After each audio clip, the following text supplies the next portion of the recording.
Let's dive into the remarkable dynamics of natural catastrophe insurance, the Cat-Nat regime, which has been around in France since 1982. It's um, really a blend of public and private efforts to cover extreme events, like floods, droughts, and even severe cyclones in the overseas territories. Yeah. So we're looking at a system that's built on a partnership between the state and private insurers, right? What makes it so unique? Exactly. The system is anchored by the Caisse centrale de réassurance, or CCR, a public reinsurer with a long history, created in 1946. It's interesting because, though reinsurance by the CCR is technically voluntary, it dominates the market with about 94% share. Yep. They cover about 50% of losses and even backstop excess claims beyond a threshold, all secured with a state guarantee that kicks in when losses hit 90% of their reserves. That's pretty impressive. But with climate change intensifying, how is the financial sustainability of this regime challenged? Well, the report indicates that climate change has been pushing the frequency and severity of these disasters. For instance, there's been an alarming rise in droughts, costing nearly 3.5 billion euros in losses just recently. And projections suggest that by 2050, losses could increase anywhere from 47% up to 85%. The Yeah. whole thing puts mounting pressure on the CCR's reserves, forcing a substantial hike in the premium surcharges to keep the system afloat. So, to clarify, the surcharges are being increased significantly, right? That, in turn, is supposed to help cover these rising costs. Exactly. The regime is primarily financed by a compulsory surcharge on standard property and auto insurance contracts, currently around 9% to 20% for non-auto and slightly lower for auto, depending on the risk exposure. However, there's a dual challenge. While this helps distribute the risk, it also means that households might soon face cost increases. And even then, under harsher climate scenarios, state guarantees might be triggered more frequently. Uh huh.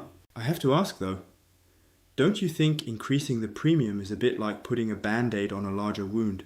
It might cover immediate losses, but is it really a sustainable solution long term? That's a valid concern. The upswing in premiums does provide necessary funds, but the report really highlights that on top of this, a proactive approach to prevention is essential. It's not just a question of financial adjustments, it's about reducing overall exposure through better risk management. Yep. Prevention, you say? How does that come into play here? Prevention is central to the report's recommendations. There's a push for more detailed, geographic perspective risk mapping. For instance, they suggest integrating a climate-driven risk map, basically projecting future hazards using models like TRAC, and making that available on platforms like GeoRisc. Mm-hmm. This way, not only can insurers and local governments better assess risk, but every stakeholder becomes more informed about potential hazards, which is crucial for updating urban planning and prevention measures like the PPRs or plans for risk prevention.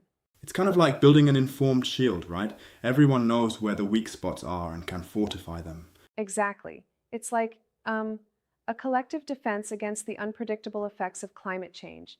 But there's also a call for stricter technical criteria for recognizing a natural catastrophe. Right now, a disaster has to be an event that, by its violence, happens less frequently than every 10 years. And as extreme weather becomes the norm, more events could slip through that threshold, which would lighten the financial burden on the regime, but also, potentially, leave some people underinsured.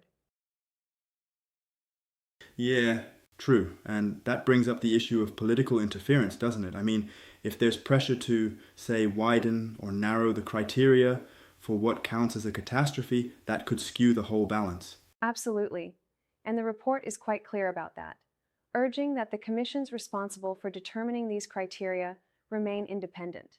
In fact, it even recommends expanding the commission to include independent experts. This is all about ensuring that political or local pressures don't compromise the technical objectivity of the process. Mm-hmm. It definitely seems like a balancing act. On the one hand, you need rigorous standards to avoid overburdening the system, and on the other hand, you want to ensure that genuine claims get addressed promptly. Yes, and then there's the digital aspect. One recommendation is to make the recourse process through the pricing board more accessible online. The idea is to curb the trend of insurers pulling out of high-risk areas by streamlining access to essential information and No. assistance. And that ties into transparency, right? It's about making sure everyone, from policyholders to insurers and public authorities, has the clearest picture of the risks and their geographic distribution. Exactly. Transparency is key. Interestingly, for homeowners, the cost increase might be moderate, from about 25 to 40 euros per year, even with a 67% rise in the premium.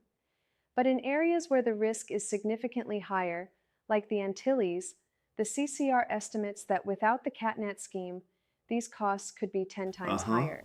That really puts things into perspective.